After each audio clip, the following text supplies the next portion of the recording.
So mga idol, ang dami kong hugasin. Tapos yung asawa ko, puro na lang ML. So ipaprank natin ulit siya.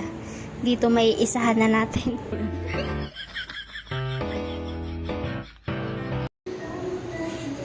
Babe, anong ginagawa mo? Lalaro. Nalaro kayo? Di ba wala kang maisip na content mo? Ano, ang gawin mo, maghugas ka ng plato tapos bibidyohan kita. Kunwari masipag ka. Maghugas ka ng plato. Content na yan. Oo. Para kunwari masipag ka. Lalaro muna kami. Mamaya na yan, magbidyo ka muna. Ay, mag-ano ka muna, maghugas ka muna ng plato.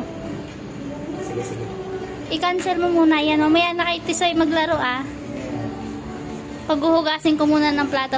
Hi mga idol, ito pala yung asawa ko, ang sipag. O mag-ano ka muna, mag-intro ka. Hey guys. Maghugas tayo ng plato. Dami hugasin.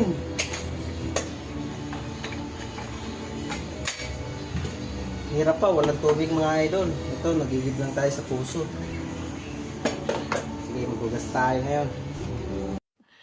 Sana all.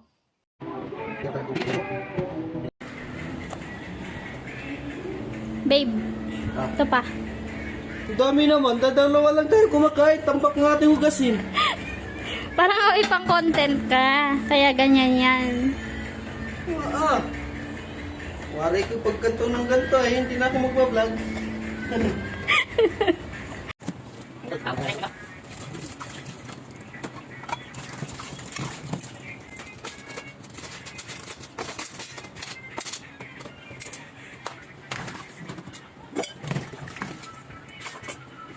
Swan! Teka. Parang may mali. Naisahan mo lang ako eh. It's a prank!